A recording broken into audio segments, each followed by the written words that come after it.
Hi, everyone. It's Rebecca Imholtz with the Mount Pleasant Chamber of Commerce. I want to welcome you to our weekly Monday with the Mayor. So glad that you can join us today, and so glad to have with us Shane Griffin, the president of the Mount Pleasant Chamber. How are you today, Shane? Hey, Rebecca, I'm good. It's good to see you. I hope you are well. Also, it's hard to believe that Thanksgiving is next week. I say it all the time. The days drag by during this pandemic, but the time goes by quickly. It's kind of the weirdest dynamic, but nonetheless, thanks for everything you do, Rebecca, for us to keep us straight and help behind the scenes and get all this together. But it's good to see you today. Great to see you as well. Well, thanks to everyone that's tuned in, either live or recorded later. We've got a number of topics to discuss today with Lauren Sims and the Honorable Will Haynie. I do want to remind you that this is luncheon week, so we will be having our third Thursday luncheon coming up this Thursday. This will be a virtual luncheon, and our featured speaker will be Rob Fowler. We're going to have Rob with us in September, but we moved him back to here in November, and we're looking forward to having Rob Fowler talk about what has been just an unbelievable hurricane season that is happening again virtually. So be sure to visit the website, mountpleasantchamber.org, to register for that. We will be back in person for lunch coming up on December the 2nd. So we're going to be doing our lunches in December, our luncheon in December early because of the holiday. We typically like to get that done in the early part of the month because we realize that folks will be traveling and so on. But if you would like to join us in person, we did do a survey. The response was overwhelming that you wanted to be back in person. So if you'd like to join us in person, you can do that at the Omar Shrine on December the 2nd. It will be our holiday edition luncheon like we did over at Alhambra over the years past. But given the size of the Omar, we felt it best to do the luncheon there. Socially distanced, of course. Masks are required, of course. We are also limiting the number of people that can be there. So if you'd like to be a part of that, you want to go ahead and visit mountpleasantchamber.org to register. We'll also be voting in our new officers and recognizing our officers from this year and also our committee chairs as well. So we're looking forward to seeing you back in person on December the 2nd at the Omar Shrine. So with all that said, the business now out of the way, I will welcome on the Honorable Will Haynie, our mayor, and also from the town of Mount Pleasant, Lauren Sims. Hey, you two, it's good to see you. Hey. Thank you both for your time. I hope that you both had a very good weekend, a restful weekend. Lots of things happening in the news. More good news today coming out from the medical field where Moderna has developed a vaccine that has a 94.5% rate that it works. So we've got now 2 vaccines with a 90% plus number for COVID. So the hope is that I've read multiple stories today on that vaccine, but the hope is that maybe by late summer, early fall, we could be back to what our new normal would be. But we really had some good news when it comes to the vaccine in regards to COVID-19. And Mr. Mayor, I want to kind of kick things off. We did this last week, but wanted to kind of have you run through what the numbers look like for our area here when it comes to COVID. How we doing? I don't have today's zip code numbers yet, but I've got today's state numbers. For the first time in a month or in weeks, we are below 1,000 new cases. We're at 981 statewide. And but the sad thing is the number of deaths at 27 is the highest single day total all month for the month of November. So we got that going on. We know that the death rate is lower, and sometimes you hear people sort of talk this down a little bit, that the death rate isn't higher, but remember that rate has dropped as we've learned a lot. We, society, listen to me, we collectively, all of us living with this dang coronavirus, our medical community has done a great job. They're learning how to treat people. There's more testing going on. So the death rate is lower, although that having been said, today is our highest death rate for the month. But the total confirmed cases in South Carolina, 185,390. And we are up to 3,873 confirmed deaths and 270 probable deaths. So we're right at 4,000. Our zip code numbers, our county infection rate, and one of the things that's been hurting us as a state is that our 30-day average has been right at 12%. And epidemiologists will tell you that an infection rate of 5% or lower means that the virus is on the decline, that the spread is on the decline. Clearly, we're more than double that. The Charleston area, as we know, we went from being one of the hottest hotspots, and at one point Mount Pleasant was the hotspot in the state early on. Now we're getting down lower, so we need to keep doing what we're doing. We need to keep wearing the mask, we need to keep washing our hands, and we need to keep the social distancing. This is very important, and this is, you know, as much for our physical health. And I know we've all got COVID fatigue. We all think, well, I haven't gotten it now, I'm probably not going to get it. That's not a real good mentality. But it's for our economic health as well. Remember, if your employee or you or somebody gets it and you have to quarantine, that's going to have an effect on business. So I keep saying, as I did from the start, it's not just these numbers that I read. It's the effect of the quarantine and the self-isolation that we have to do. And that's why we're still fighting this in November. And it seems like we've been fighting this for 2 years now, Shane. Yeah, it drags on. But, you know, to your point, Mr. Mayor, if we'll all do our part, washing our hands, social distancing, wearing masks, we can get through this a lot faster. And again, with 2 vaccines on the horizon, it's a matter of time now. But it's not a time for us to get complacent or feel like, all right, well, a vaccine's coming, I'll just go ahead and get back to the way things were. Doesn't work that way. It takes time to get these vaccines into production.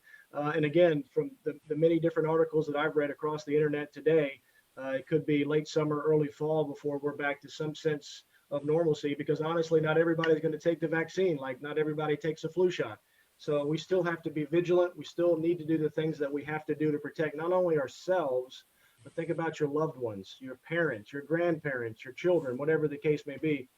Yes, it affects you as a person if you get it, but then you're also affecting a lot of other people that you care about.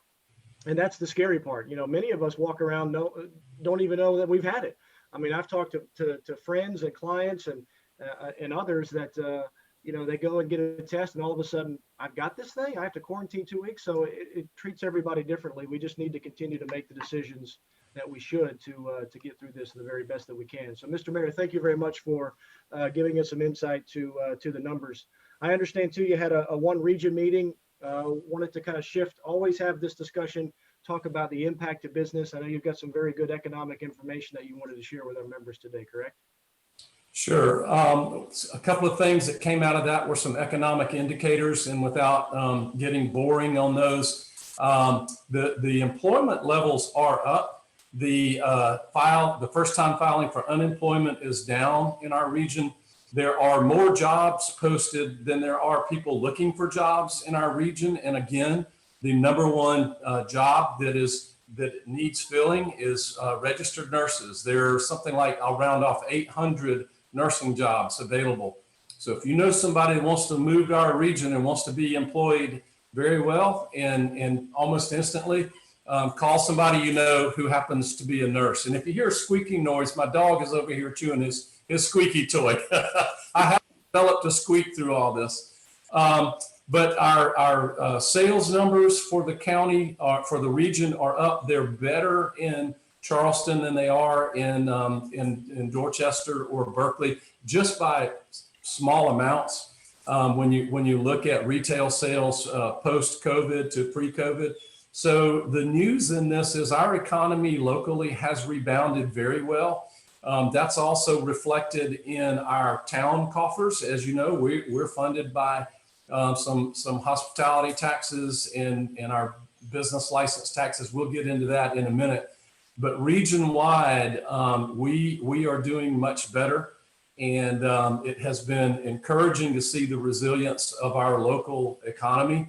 One of the things that came out of that one region meeting last Wednesday, you know, the medical university is one of those team members, and they put these charts up, and it's either red, green, yellow, or orange. And red means that we've got a bad number. And what was up is our incidence of infection in terms of numbers of tests. So what that means is it's more prevalent and it's getting spread more. And based on some reports I got both in Mount Pleasant and talking to a Charleston City Council member today, there's been a lot of resurgence of nightlife in the area and not a lot of mask wearing and not a lot of social distancing. And we just know, and I'm not knocking on those industries, that business sector is near and dear to our hearts, and we have done everything we can to help. As a town, you know, we expanded outdoor dining and we did away with certain ordinances to help. So I'm not knocking on that at all, but we know there's a 2-week lag. We got it from Memorial Day, we got it from 4th of July, and 2 weeks later, our numbers go up. We don't know if all the folks that were having a good time this weekend are local or tourists. It's probably a combination of both. But all we're saying, I don't think we're going to see any more business closures in South Carolina at all. But what we really need to do is wear those masks and not congregate in large groups. We want to get through these holidays without having an impact to our health or our economy. Well, let's talk a little bit about the economy. We haven't really talked about the town's fiscal condition in a while since all of this is going on. Can you kind of lend some insight to how the town is doing from a monetary standpoint? Back in the spring, our budget year ends July 30. The new year starts July 21st. So we've been in this budget since July 2021. And so we made about a $6 million budget cut based on projections and based on trends, because at that time we were, I can't remember, Lauren, correct me if I'm wrong. I can't remember if we did final passage as late as June. It might have been May, but we had March, April, and May numbers to look at trends. 6 million, although I won't say that's nothing, 6 million compared to what other governments are looking at was not that much.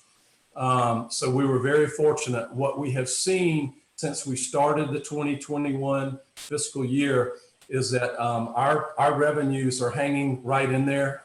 There's nothing draconian at all.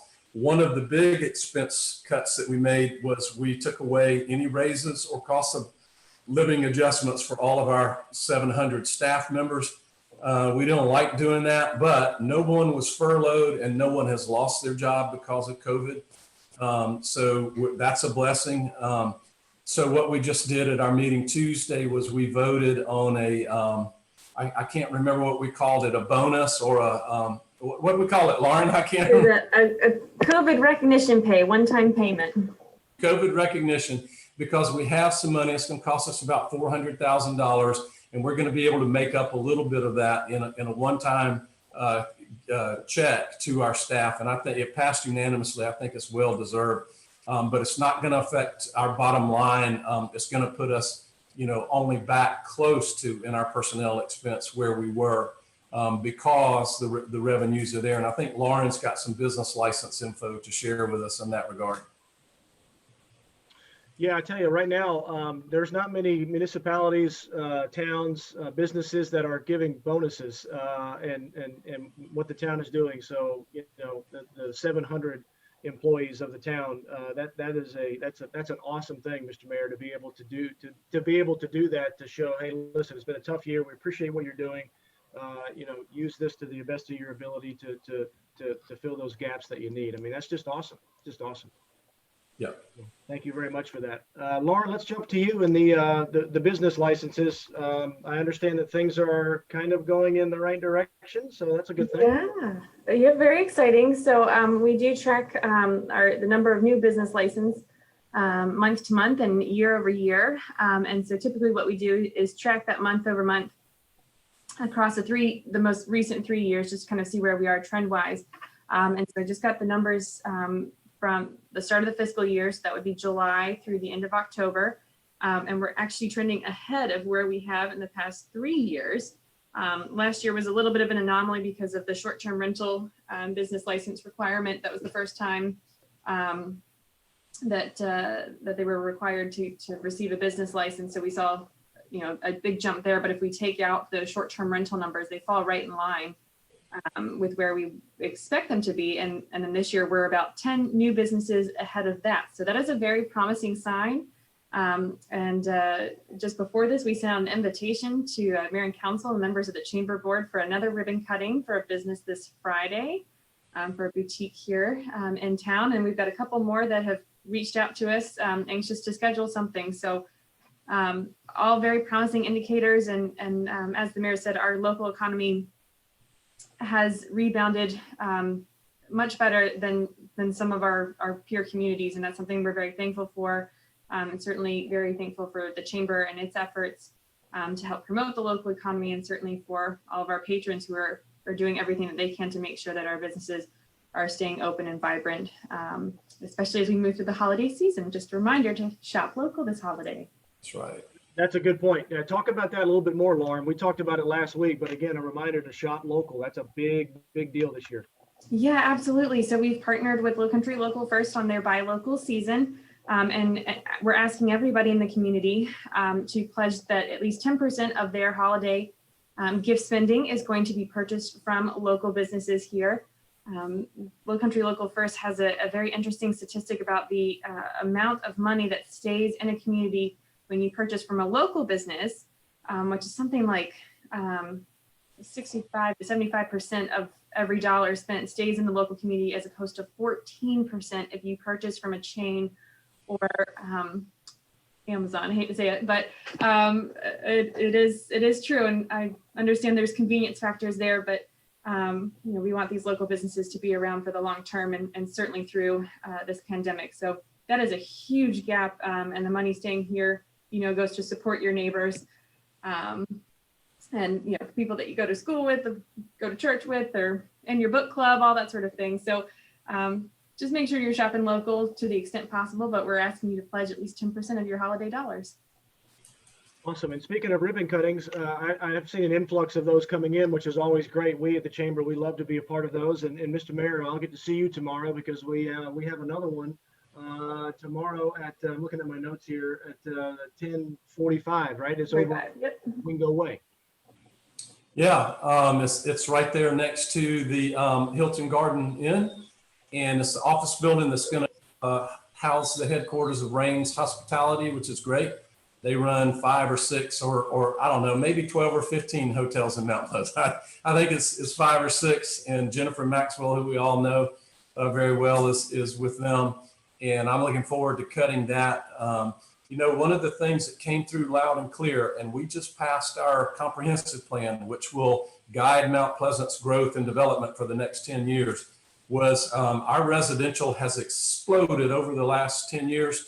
Our commercial needs to be, relevant. It needs to be consistent with what Mount Pleasant is and the way we look. We lowered building heights. We increased buffers. And so I think I'll go so far as to say, gone are the days when everybody's like, oh no, there's another new building. Because I don't think you're going to see, and I certainly think with this council, and it passed unanimously, which is interesting given that people represent 3 election cycles right now, that this type of building in a commercial area, right next to 2 commercial buildings, it's the right height, it's the right place, it's the right size. And people who live in the town of Mount Pleasant will be able to work in the town of Mount Pleasant and not go across those bridges, because, we all talk about traffic and complain about it. But before COVID, we really had a region-wide effort going called Reboot the Commute, and trying to get people to work more where they live. And that's one of the ways. I don't think there's enough tax dollars or enough concrete to pave our way out of traffic congestion. But this type thing, and we'll be there tomorrow, and there'll be other tenants in that building as well. It raises our tax base. It's the 6% assessment type. It's all good things. I'm glad that we're going to be there tomorrow.